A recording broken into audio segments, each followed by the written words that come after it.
Hello students, welcome to ATP. हम animal diversity की बात कर रहे थे बच्चों। एनिमल डाइवर्सिटी में हमने लास्ट लेक्चर में फाइलम मोलस्का के जनरल फीचर्स की बात की है। जनरल कैरेक्टर्स की बात करने के बाद चलिए आज हम बात करते हैं फाइलम मोलस्का के क्लासिफिकेशन की। आपको बताया गया था कि मोलस्का के जो मेंबर हैं वो हैं सॉफ्ट एनिमल्स, जिनकी बॉडी के ऊपर मेंटल और एक हार्ड कैलकेरियस शेल की कवरिंग प्रेजेंट होती है and the presence of mental is a characteristic feature of Mollusca. सारे जनरल फीचर्स की हमने बात की थी। इस लेक्चर को देखने से पहले मैं सजेस्ट करूंगा कि आपको पहले मोलस्का के जनरल फीचर वाला एक बार लेक्चर देख लेना चाहिए, ताकि आप इन सभी कैरेक्टर्स को, सभी फाइलम्स के डिफरेंट क्लासेस जो हैं उनके कैरेक्टर्स को आप अच्छे से एक्सप्लेन कर पाएँ, समझ पाएँ। समझे? तो चलिए बात करते हैं फाइलम मोलस्का के क्लासिफिकेशन की। फाइलम मोलस्का का क्लासिफिकेशन अगर करें तो हमारे सामने बहुत सारी क्लासेस आती हैं। मोनोप्लैकोफोरा, एप्लैकोफोरा, पॉलीफ्लैकोपोरा, गैस्ट्रोपोडा, पैरिसिपोडा, बाइवेल्विया और अगर हम बात करें साइफोनोपोडा, सेफेलोपोडा की भी हम बात करते हैं। तो चलिए ज़्यादा देर न करते हुए एक एक क्लास की बात करना शुरू करते हैं। मोनोप्लैकोफोरा। मोनोप्लैकोफोरा की अगर हम बात करें तो इनके मेंबर्स मरीन वाटर में मिलते हैं और इनके मेंबर्स में एनालिडा के कैरेक्टर भी होते हैं और आर्थ्रोपोडा के भी।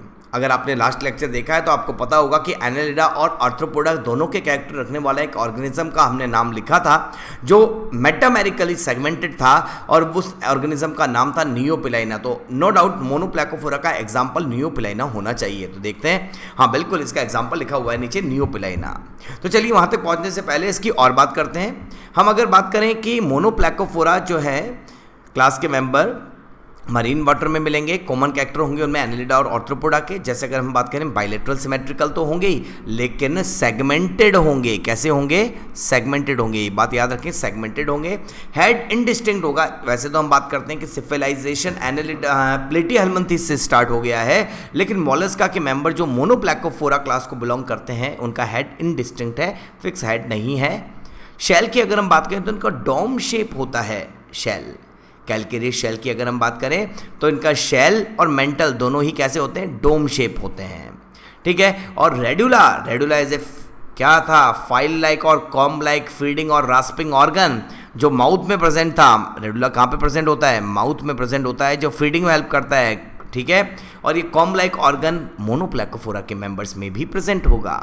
फुट की बात करें तो इनके फुट फ्लैट एंड मस्कुलर है। याद रखें सभी मेंबर्स जो भी बिलोंग करते हैं मोलस्का फाइलम को, उनके फुट वेंट्रल होते हैं, वेंट्रल मस्कुलर फुट होते हैं, तो बिल्कुल फ्लैट मस्कुलर फुट होंगे। और इनका लार्वा होगा ट्रोकोफोल्ड लार्वा।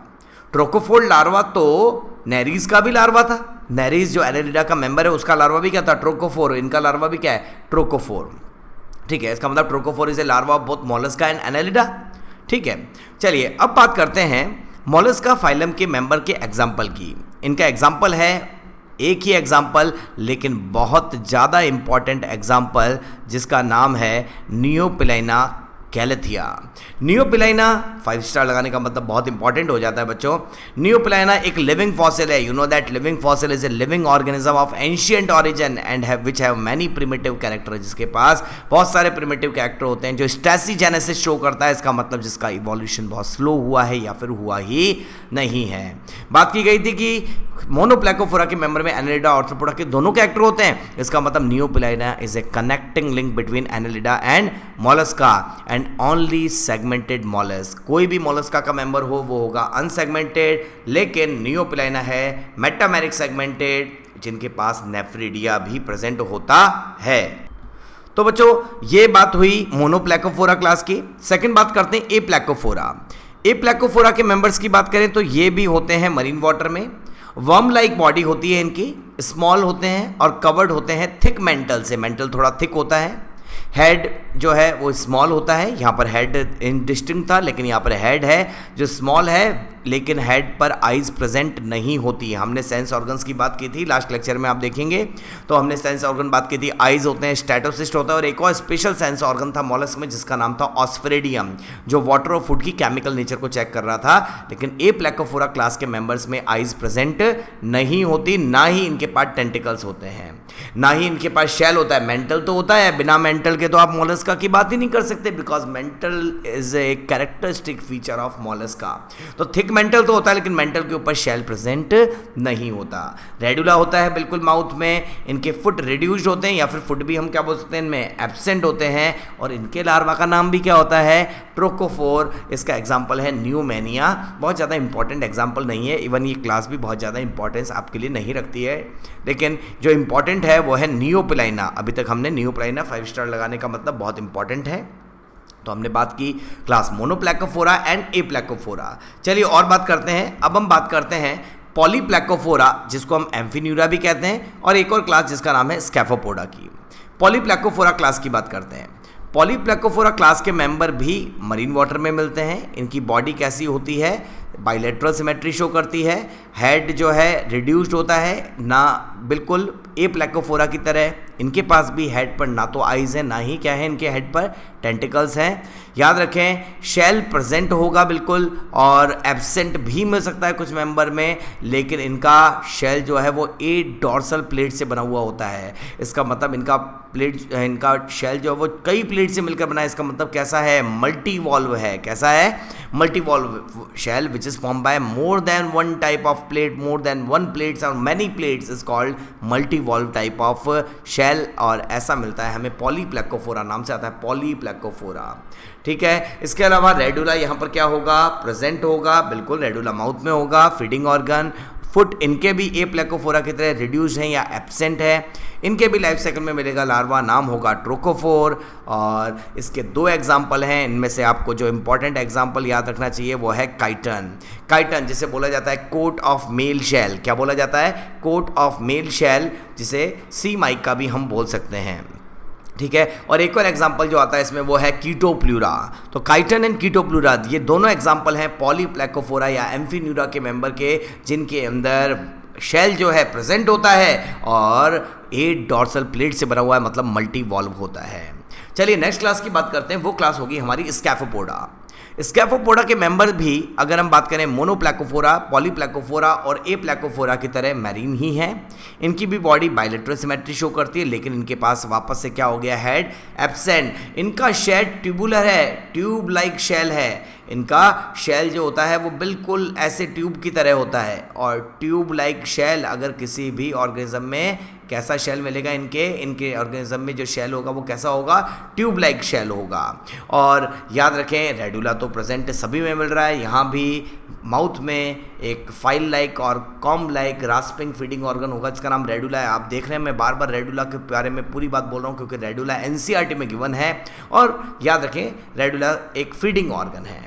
फुट की बात करें, कॉनिकल शेप फुट होंगे, कोन शेप, और यूज़ करते हैं डिगिंग के लिए। इसका मतलब ये बरोइंग करते हैं, और बरोइंग करने में जो बरोज बनाने में के लिए जो डिगिंग करते हैं उसके लिए अपने लेग्स को यूज़ करते हैं। हर बार की तरह इनका भी लार्वा इनडायरेक्ट डेवलपमेंट, और लार्वा का नाम होगा ट्रोकोफोर लार्वा। इसका एग्जाम्पल आता है डेंटेलियम। डेंटेलियम को बोला जाता है टस्क शेल, या फिर हम इसे बोल सकते हैं एलिफेंट टस्क शेल। कौन सा बोल सकते हैं, एलिफेंट टस्क शेल।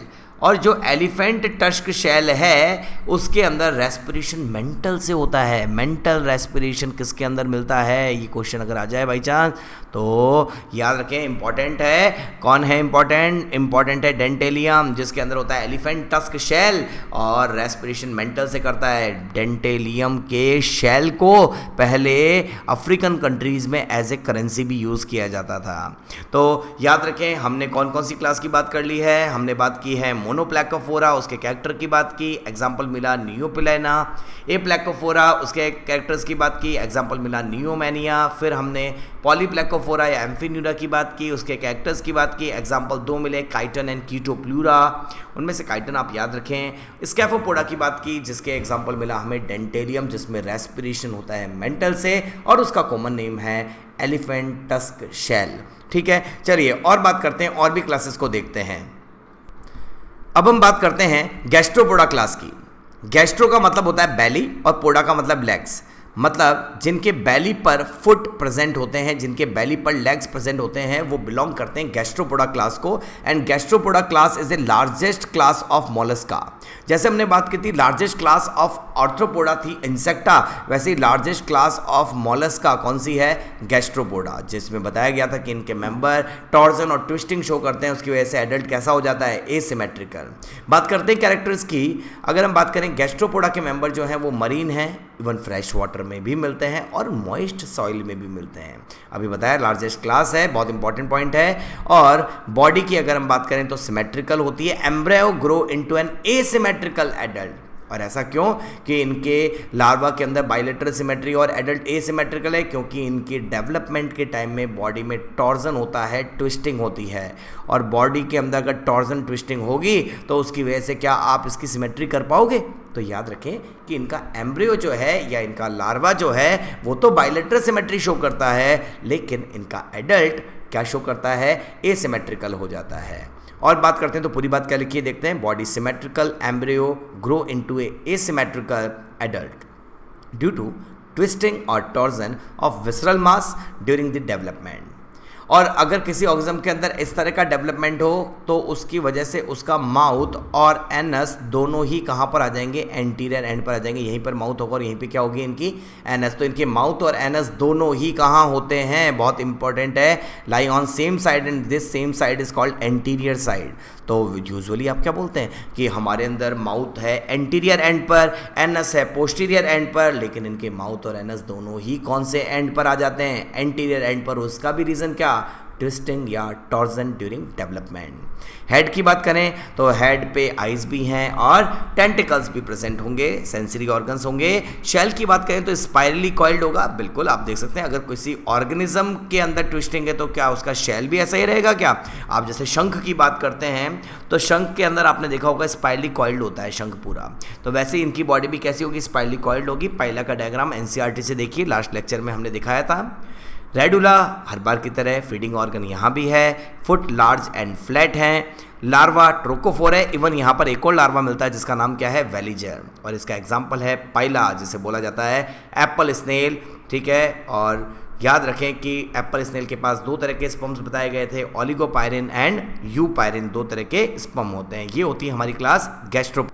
चलिए तो नेक्स्ट क्लास की बात करते हैं। नेक्स्ट क्लास हो जाएगी इसकी पैलिसीपोडा और बाइवेल्विया। देखिए इससे पहले हमने एक क्लास की बात की थी और उस क्लास के अंदर मैंने बोला था मल्टीवॉल्व, जिसके अंदर 8 डॉर्सल प्लेट मिलकर शेल बना रही हैं, और बाइवेल्विया का मतलब जिसके अंदर 2 प्लेट मिलकर शेल बना रही है। तो देखते हैं क्या ऐसा ही है। पैलिसीपोडा के मेंबर्स ये भी मैरीन है, फ्रेश वाटर में भी मिलते हैं। इनकी बॉडी बिल्कुल बाइलेटरल सिमेट्रिकल है, फ्लैट है, हेड इनमें एब्सेंट मिलेगा। Shell consist of 2 valve, 2 valve से बना हुआ शेल, क्या क्लास का नाम हो गया? बाइवेल्विया।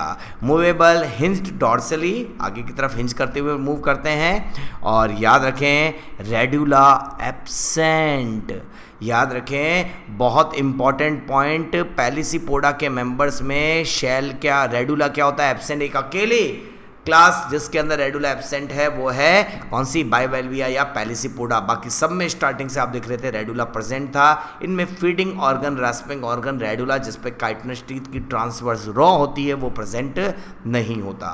प्लग और वेज लाइक शेप के होते हैं इनके, अगर हम बात करें फुट, या फिर हम सीधे बोल सकते हैं हैचेट शेप होते हैं। कैसे होते हैं? Hatchet shape. हैचेट शेप का मतलब कुल्हाड़ी जैसे होंगे, एक्स लाइक होंगे, तो हैचेट शेप फुट होंगे, हैचेट फुट होंगे, याद रखें, और जिसको ये बरोइंग में हेल्प करेंगे। रेडुला एब्सेंट पहले ही बताया गया। लार्वा जो है, इनका लार्वा होगा ग्लॉचिडियम लार्वा और ट्रोकोफोर, और ग्लॉचिडियम लार्वा हमें देखने को मिलता है यूनियो का। यूनियो का जो लार्वा उसको हम क्या बोलते हैं? ग्लॉचिडियम लार्वा। इसके एग्जांपल्स की अगर हम बात करें तो इसका तो एग्जांपल था हमारे गैस्ट्रोपोडा का, बहुत इंपॉर्टेंट एग्जांपल था पाइला, और इसका भी एग्जांपल इंपॉर्टेंट है जिसका नाम क्या है? यूनियो, जिसको बोला जाता है फ्रेश वाटर म्यूसल। लेकिन पिंकटड़ा की अगर हम बात करें तो वो है पर्ल ऑयस्टर। पिंकटड़ा क्या है बच्चों? Perl oyster. पर्ल ऑयस्टर वो हैं जिनके अंदर पर्ल का फॉर्मेशन होता है। पर्ल ऑयस्टर में किसका फॉर्मेशन होता है? पर्ल फॉर्मेशन होता है। याद रखें पर्ल फॉर्मेशन से रिलेटेड 1-2 इंपॉर्टेंट पॉइंट बोलते हैं। पर्ल की अगर हम बात करें तो pearl is formed by calcium carbonate. Pearl is formed by, अगर पूछा जाए कि पर्ल किसका बना होता है? बाय कैल्शियम कार्बोनेट का बना हुआ होता है। ठीक है, मदर ऑफ पर्ल बोला जाता है। मदर ऑफ पर्ल अगर हम बोलते हैं तो इनकी नेक्री लेयर को बोलते हैं। कौन सी layer? Nacre layer of mantle. Mantle की नेक्री लेयर जो होती है उसे बोला जाता है mother of Perl and father of pearl industry. पहले किसी कॉम्पिटिटिव एग्जाम में पूछा गया, फादर ऑफ पर्ल इंडस्ट्री जो एक जापानीज साइंटिस्ट हैं उन्हें बोला गया है, फादर ऑफ पर्ल इंडस्ट्री हैं कोकिची, थोड़ा सा हंसी आएगी आपको नाम सुन के, कोकिची मिकीमोटो। कोकिची मिकीमोटो नाम से समझ में आ जाता है कि जापानीज साइंटिस्ट हैं। इन्होंने आर्टिफिशियल पर्ल और नेचुरल पर्ल पे बहुत सारे वर्क किए, इसलिए कोकिची मिकीमोटो को बोला जाता है फादर ऑफ पर्ल इंडस्ट्री। एक रफ आइडिया देकर मैं आपको बताता हूँ कि पर्ल का फॉर्मेशन कैसे होता है। जब किसी मोलस्का के मेंबर की बॉडी को पेनिट्रेट करता हुआ कोई भी माइक्रो ऑर्गेनिज्म इनकी बॉडी में या कोई भी डेड पार्टिकल या लिविंग जो भी हम बोल सकते हैं, जो भी इनकी बॉडी में एंटर करता है, जैसे ये इनकी बॉडी में एंटर कर रहा है, तो ये जैसे ही एंटर करता है तो याद रखें कि ये रहा मेंटल, और मेंटल की जो लेयर होती है एक, उसको हम बोलते हैं नेक्री लेयर। जिससे ये क्या हो जाता है इनका शेल, और शेल के नीचे क्या होगा मेंटल। तो मेंटल जो होता है, जैसे ही कोई माइक्रोऑर्गेनिज्म इनकी बॉडी में एंटर करता है तो मेंटल की जो लेयर है, मेंटल की एक थिन लेयर होती है जिसको हम बोलते हैं नेक्री लेयर। ये नेक्री लेयर इस माइक्रो ऑर्गेनिज्म या फिर फॉरेन पार्टिकल, जैसे सैंड का पार्टिकल हो सकता है, लीफ का पार्टिकल हो सकता है, उसके चारों तरफ नेक्री लेयर बहुत सारी लेयर्स बना देती हैं। कैसे बनाती हैं? जैसे ये हमारा क्या था, ये जो ऑर्गेनिज्म बॉडी में एंटर कर गया था ये वो ऑर्गेनिज्म था, और जैसे ही ये बॉडी में एंटर करता है स्किन को पेनिट्रेट करता हुआ, क्योंकि सॉफ्ट एनिमल्स हैं, स्किन को पेनिट्रेट कर सकता है, जैसे ही ये स्किन को पेनिट्रेट करता हुआ बॉडी में एंटर करता है, ये जो नेक्री लेयर है इसके चारों तरफ इस तरह से लाइनिंग बना देती है, इस तरह से लेयर्स बनाती है।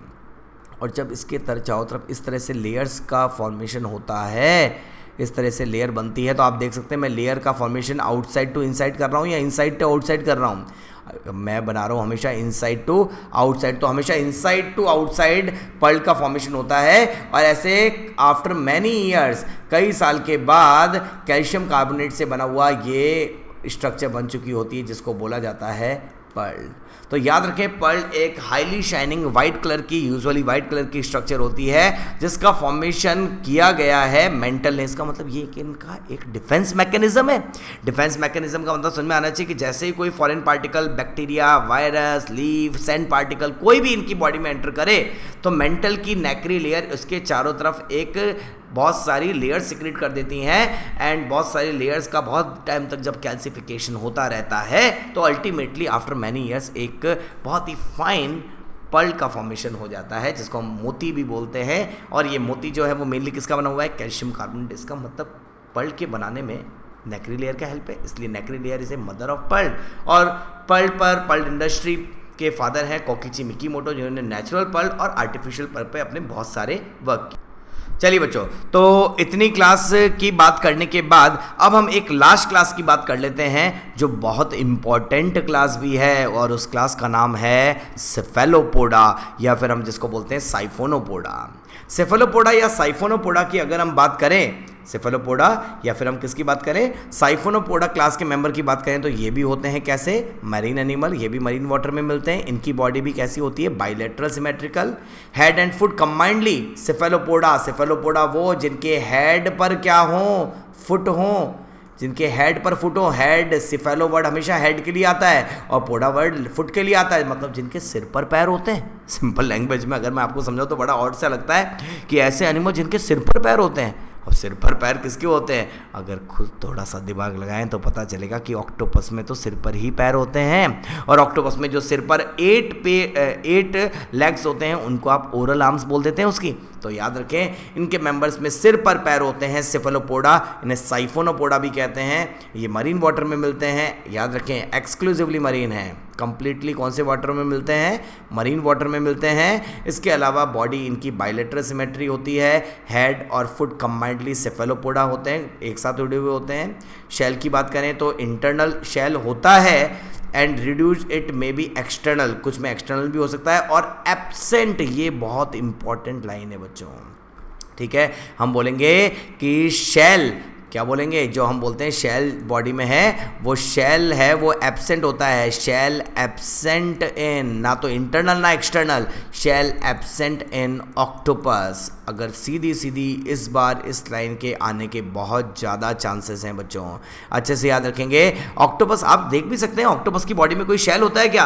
आपने तो कई बार डिस्कवरी पे इस बात को देखा भी होगा कि ऑक्टोपस तो एक छोटे से पोर में से होता हुआ बहुत बड़ा ऑक्टोपस निकल जाता है।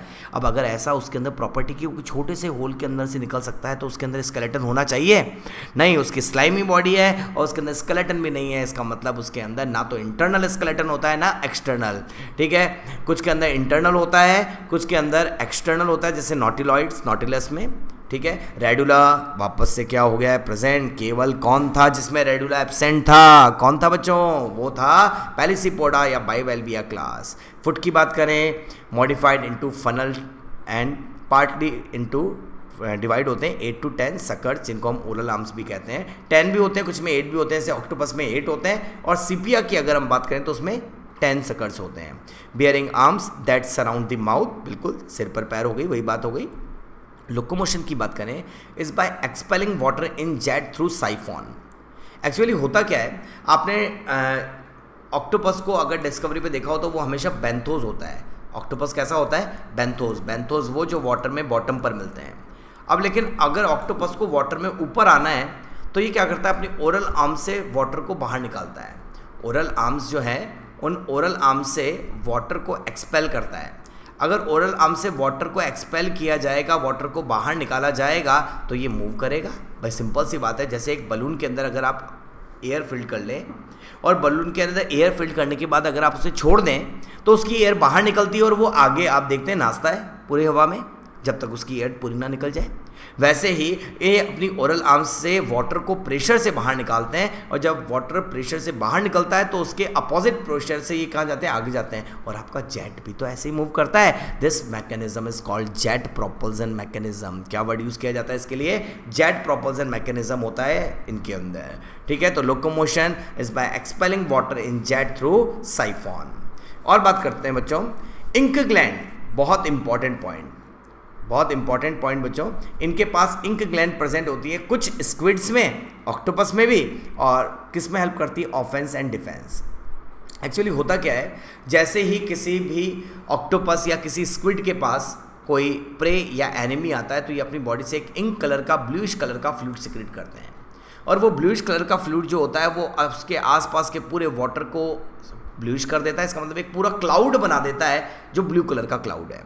और वो ब्लू कलर के क्लाउड में अगर कोई भी प्रे या एनिमी अगर आ जाता है तो वो क्या हो जाता है? पॉइजनस है, हिप्नोटाइज हो जाता है। अगर इसका प्रे है तो ये उसे पकड़ कर खा लेता है, और अगर इसका एनिमी है तो ये उससे दूर भाग जाता है। तो इसका मतलब इनके पास बॉडी में ऑफेंस एंड डिफेंस के लिए एक स्पेशल स्ट्रक्चर है जिसका नाम क्या है बच्चों? Ink gland. देखते हैं क्या लिखा है। Ink gland in some squids for offence and defence. When the squid is attacked, when the squid is attacked, it emit a cloud of inky fluid through its siphon, siphon से बाहर निकालता है। this smoke screen, आसपास की पूरी जगह कैसी हो चुकी है क्लाउड की वजह से? पूरी ब्लूइश कलर की हो चुकी है। Interfere with the vision and chemo receptor. याद रखें, प्रे को दिखना बंद हो जाएगा और उसके कीमो रिसेप्टर काम नहीं कर पाएंगे प्रेडेटर के, and thereby help the squid to escape, जिसकी वजह से स्क्विड भाग सकती है। स्क्विड में ही नहीं है, आप अच्छे से याद रखें, कंफ्यूज हो सकते हैं, तो ऑक्टोपस में भी होती है। ऑक्टोपस में भी इंक ग्लैंड प्रेजेंट होती है। सर्कुलेशन याद रहना चाहिए, सभी मॉलस्क में ओपन सर्कुलेशन, एक्सेप्शनली सेफेलोपोड मॉलस्क में कैसा सर्कुलेशन? Close circulation. स्टार्टिंग के बेसिस ऑफ क्लासिफिकेशन अगर आप देखेंगे लेक्चर्स तो वहाँ पर सीधा सीधा बताया हुआ है। नॉन सेफेलोपोड मॉलस्क का मतलब पहले वाले, इसके अलावा सारे जो क्लासेस हैं नॉन सेफेलोपोड मॉलस्क के अंदर होता है ओपन सर्कुलेशन, और सेफेलोपोड मॉलस्क में हमें देखने को मिलता है क्लोज सर्कुलेशन, ठीक है। हेक्टोडॉक्टाइल, हेक्टोकोटाइल फॉर स्पर्म ट्रांसफ़र। याद रखें, इनकी आर्म्स पर हेक्टोकोटाइल प्रेजेंट होती है, स्ट्रक्चर जो स्पर्म को ट्रांसफ़र करने में हेल्प करती है। याद रखें, डेवलपमेंट डायरेक्ट है। ऑक्टोपस का डेवलपमेंट कैसा है? Direct development. इसका मतलब सेफेलोपोडा क्लास के मेंबर्स में अगर हम बात करें कोई भी लार्वा नहीं होता, कोई लार्वा इनका नहीं होता। अच्छे से याद रखें। कैसा डेवलपमेंट होगा? डायरेक्ट डेवलपमेंट का मतलब हम जानते हैं कि लार्वा स्टेज प्रेजेंट होगी, एब्सेंट होगी। चलिए इसके इंपॉर्टेंट एग्जाम्पल्स की बात कर लेते हैं। इसका पहला एग्जाम्पल आ जाता है सीपिया, जिसे बोला जाता है कटल फिश, और इसके पास 10 आर्म्स होती हैं और इनके पास कलर चेंज करने के लिए सेल्स होती हैं जिनका नाम होता है chromatophores. Loligo is a squid, important example है लॉलिगो भी। स्क्विड है जिसमें रेडुला क्या है? एब्सेंट। याद रखें, स्क्विड जो है लॉलिगो, उसमें रेडुला क्या होता है? एब्सेंट होता है। और ऑक्टोपस जिसको बोला जाता है डेविल फिश, उसमें कितनी आर्म्स है? 8 आर्म्स। और याद रखें ऑक्टोपस के पास कितने हार्ट हैं? 3 हार्ट हैं। ठीक है, तो ऑक्टोपस के पास 3 हार्ट हैं, इसके अलावा उसके पास 8 आर्म्स हैं, उसे डेविल फिश भी कहते हैं। और आइज रिजेंबल लाइक ह्यूमन, इनकी आइज रिजेंबल करती हैं किससे? ह्यूमन से। तो ह्यूमन से रिजेंबल करती हैं इनकी आइज। अच्छे से याद रखें, क्वेश्चन ये भी पूछा जा चुका है। इन सभी एग्जाम्पल के अलावा अगर एक और एग्जाम्पल मैं आपके सामने बताना चाहूँ तो वो होगा आर्किट्यूथिस। आर्किट्यूथिस भी एक तरह का क्या है? मॉलस्क ही है, लेकिन इसको बोला जाता है जाइंट स्क्विड। क्या बोला जाता है बच्चों? Giant squid. ये क्यों बताया गया? क्योंकि giant squid is a largest invertebrate. अगर हम पॉरीफेरा से लेकर हेमिकॉर्डेटा तक और कॉर्डेटा में भी इनवर्टिब्रेट्स तक की बात करें तो हमें पता चलेगा कि सबसे बड़ा कोई एनिमल है तो वो है कौन? एक जाइंट स्क्विड जो वाटर में, मरीन वाटर में मिलती है, जिसका नाम है आर्किट्यूथिस। क्या बोला जाता है? आर्किट्यूथिस। एग्जाम्पल्स की बात की हमने सीपिया, लॉलिगो, और इसके अलावा हमने आर्किट्यूथिस और ऑक्टोपस की भी हमने बात की, कुछ एग्जांपल्स की हमने यहाँ पर बात की। तो हाँ, ये हमने मोलस्का के क्लासिफिकेशन की बात की है। हमने क्या बात की, एक बार फिर से रिवाइज करते हैं। चलिए बच्चों देखते हैं।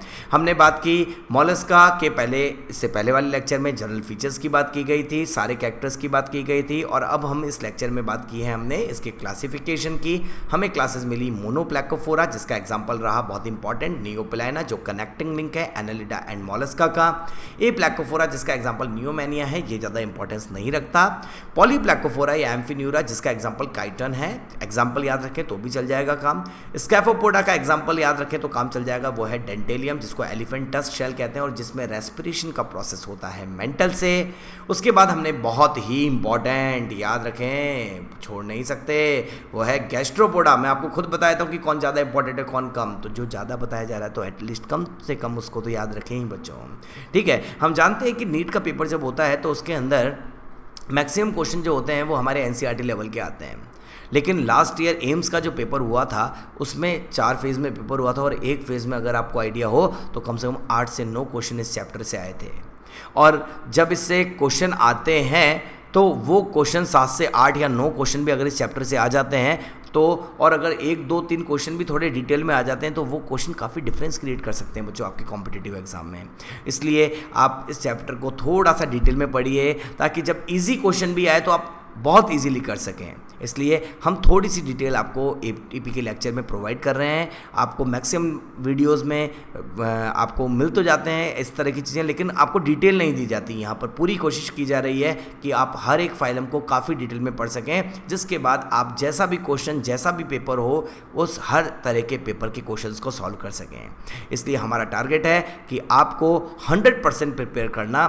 हम यहाँ पर केवल एनसीईआरटी बताकर आपकी प्रिपरेशन को 100% जो नहीं हो पाती है एनसीईआरटी से, उसको हम 100% करवा रहे हैं ताकि हम और भी मतलब हाई लेवल का अगर पेपर आ जाए, थोड़ा टफ पेपर भी आ जाए तो आप कर सकें उस पेपर को। और वही तो डिफरेंस है जो आप में और उन लोगों में होगा जो सेलेक्ट नहीं होंगे।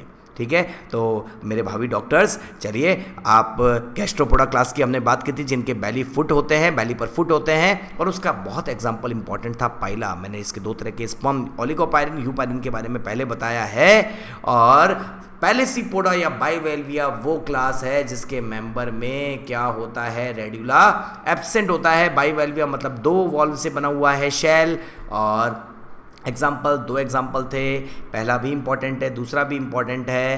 पहला एग्जाम्पल था यूनियो, जिसे बोला जाता है फ्रेश वाटर म्यूसेल, और पिंक टडा, जिसे बोला जाता है पर्ल ऑयस्टर। पर्ल ऑयस्टर आते ही आपको पर्ल फॉर्मेशन का प्रोसेस बताया गया कि किस तरह से एक डिफेंस मैकेनिज्म के थ्रू मेंटल की नेक्री लेयर जो होती है, कोई भी सैंड पार्टिकल, लीफ पार्टिकल या बैक्टीरिया के चारों तरफ इस तरह से नेक्री लेयर बनती जाती है, इनसाइड आउट पर्ल का फॉर्मेशन होता जाता है, और आफ्टर मैनी ईयर एक fine spherical shining globular structure बनती है, जिसको हम बोलते हैं पर्ल या मोती। इस पर्ल का फॉर्मेशन नेक्री लेयर ने किया, इसलिए मदर ऑफ पर्ल नेक्री लेयर को बोलते हैं, जबकि आर्टिफिशियल एंड नेचुरल पर्ल्स पे अपने कंट्रीब्यूशन की वजह से फादर ऑफ पर्ल इंडस्ट्री बोला जाता है कोकीची मिकीमोटो, जो कि एक जापानीज साइंटिस्ट थे। कहाँ के साइंटिस्ट थे? जापान के साइंटिस्ट थे। यहाँ तक की बात करने के बाद फिर हमने बात की थी लास्ट क्लास, जिसका नाम था सेफेलोपोडा या साइफोनोपोडा। मैंने आपको बताया जिनके पास साइफोन हो, उस साइफोन से ये वाटर को एक्सपेल करते हो। देखो, expelling water in jet through siphon. जिनके पास साइफोन हो वो हैं साइफोनोपोडा, और जिनके सिर पर पैर वो सेफेलोपोडा। बताए गए इनके कैरेक्टर्स, और सारे कैरेक्टर पढ़ने के बाद हमें पता चला कि ऑक्टोपस में शेल प्रेजेंट नहीं होता, ऑक्टोपस बेंथोस होता है, और सेफेलोपोडा के मेंबर्स में हमें देखने को मिलता है डायरेक्ट डेवलपमेंट। इसका मतलब इनका भी कोई लार्वा नहीं होता।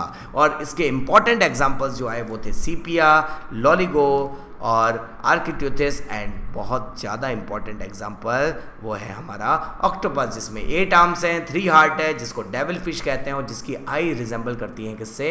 ह्यूमन से, और जो जेट प्रोपल्शन मैकेनिज्म को शो करते हुए लोकोमोशन करता है। तो ये हमने बात की आज फाइलम मोलस्का के क्लासिफिकेशन की। नेक्स्ट लेक्चर में हम फाइलम इकाइनोडर्मेटा की बात करेंगे।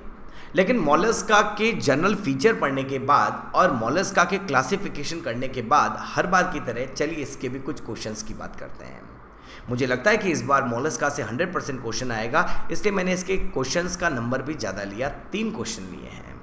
3 क्वेश्चंस की बात करते हैं बच्चों। सबसे पहला क्वेश्चन लेते हैं। क्वेश्चन तो सब कुछ पढ़ा हुआ होगा, उसी से होगा। First question, trochophore larva occur in. याद आया, trochophore is a larva of Nereis as well as Mollusca. इसका मतलब एनालिडा और मोलस्का दोनों का लार्वा है। कौन सा? ट्रोकोफोर। एनालिडा का लार्वा है ट्रोकोफोर, पॉरीफेरा का नहीं। पॉरीफेरा का तो लार्वा है एम्फीब्लास्टुला, पेरेनकाइमुला, स्टीरियोगैस्ट्रुला। ये तीनों लार्वा पॉरीफेरा के होते हैं, तो ये तो नहीं होगा। सिलेंट्रेटा, सिलेंट्रेटा में मिलता है ओबेलिया, फायरा एंड प्लेनुला लार्वा। सही बात है। इसके अलावा अगर हम बात करें एनालिडा, एनालिडा में ट्रोकोफोर होता है। मोलस्का, बिल्कुल मोलस्का का लार्वा भी क्या है? ट्रोकोफोर। इकाइनोडर्मेटा नहीं, इकाइनोडर्मेटा में तो हमें बहुत सारे लार्वा देखने को मिलेंगे। हमें देखने को मिलेगा ब्रैक्योलेरिया, बाइपेनेरिया, डाइप्लुरुला। ठीक है, वो आगे हम नेक्स्ट फाइलम में बात करने वाले हैं। लेकिन अभी अभी हमने बात की थी कि trochophore is a larva of both Annelida and Mollusca. इसका मतलब एनालिडा और मोलस्का दोनों का लार्वा सेम होना, लार्वल रिजेंबलेंस, दोनों के अंदर कैसी रिजेंबलेंस है? Larval resemblance. और जब हम इवोल्यूशन पढ़ेंगे तो आपको काफ़ी हेल्प मिलेगी कि larval resemblance point towards common ancestry. अगर 2 फाइलम के मेंबर्स का लार्वा भी एक जैसा हो तो इससे क्लियर होता है कि उन दोनों के एंसेस्टर भी क्या रहे होंगे? कॉमन रहेंगे होंगे। तो याद रखें, इवोल्यूशन पॉइंट ऑफ व्यू से ये बहुत इंपॉर्टेंट बात है कि एनालिडा और मोलस्का का लार्वा सेम है, और इस लार्वा का नाम क्या है? Trochophore larva. सेकंड क्वेश्चन की बात करते हैं तो आंसर होगा एनालिडा एंड मोलस्का। एक और क्वेश्चन की बात करते हैं। Eye of which molluscan group resemble vertebrate eye? मेरे ख्याल से आपको सीधा सीधा आंसर दिख रहा होगा, क्योंकि अभी थोड़ी देर पहले लिखा था octopus eye resemble like human. हम वर्टिब्रेट ही तो हैं बच्चों। तो याद रखें, eye of which molluscan group resemble vertebrate eye? Bivalvia नहीं, गैस्ट्रोपोडा भी नहीं, पैलिसीपोडा भी नहीं। ऑक्टोपस तो आता है हमारे सेफेलोपोडा में। अच्छे से याद रखें। ये बात अलग है कि दोनों बिल्कुल सेम नहीं है, रिजेंबल कर रही है। एक्चुअली ऑक्टोपस की आई और वर्टिब्रेट की आई जो है वो एनालोगस है, होमोलोगस नहीं है। दोनों के अंदर रेटिनल पोजीशन डिफरेंट है, याद रखिएगा इस बात को। ठीक है, तो इसका सेफेलोपोडा के मेंबर में वर्टिब्रेट आई से रिजेंबल करती है ऑक्टोपस की आई। एक और question, ink gland for protection, offence and defence and locomotion by jet propulsion mechanism is a characteristic feature of. अभी तो पढ़ा, वापस देखो। Locomotion is by jet propulsion mechanism Cephalopoda, और एक हमने क्या बात की, एक क्वेश्चन में पूछा गया, क्या पूछा गया क्वेश्चन में, देखिए ink gland for protection offence and defence, ये दोनों तो सेफेलोपोडा में मिलते हैं। तो देखते हैं कि क्या इसमें कोई एग्जांपल ऐसा है जो सेफेलोपोडा का हो। पहला एप्पल स्नेल, ये तो हमें पता है कौन से को बिलोंग करता है, गैस्ट्रोपोडा, ठीक है। अगर हम बात करें लॉलीगो बिल्कुल है, ये है सेफेलोपोडा, ठीक है। नेक्स्ट ऑप्शन की अगर हम बात करें वो है डेंटेलियम इज ए स्कैफोपोडा, ठीक है। और एक और ऑप्शन की अगर हम बात करें क्यूटोपुलेरा काइटन, ये है पैलिसीपोडा या फिर सॉरी पॉलीप्लेकोफोरा, क्या है, पॉलीप्लेकोफोरा। तो हमें तो ये बात पता है कि इंक ग्लैंड होना और जेट प्रोपोजन मैकेनिज्म से लोकोमोशन होना, ये सेफेलोपोडा का कैरेक्टर है। और सेफेलोपोडा का एग्जांपल हमने लिखा था, देखिए ये रहा लॉलीगो बिलोंग्स टू सेफेलोपोडा, जिनमें इंक ग्लैंड भी है और लोकोमोशन भी जेट प्रोपोजन मैकेनिज्म से होता है। तो आंसर आपके सामने सेकेंड आंसर होगा। तो आज आपको बच्चों मोलस्का कंप्लीट करवाया गया। मोलस्का के जनरल फीचर्स हमने लास्ट लेक्चर में देखे। इस लेक्चर में हमने मोलस्का के क्लासिफिकेशन और उसके कुछ क्वेश्चंस की बात की। आई होप आपके लिए काफ़ी बेनिफिशियल रहेगा। अच्छे से पढ़ाई करते रहिए। नेक्स्ट लेक्चर में मैं लेकर आऊँगा बहुत ही अच्छे ऑर्गेनिज्म की बात, वो है हमारा कौन, इकाइनोडर्मेटा, जिसमें हम स्टारफिश की बात करते हैं। तब तक के लिए थैंक यू।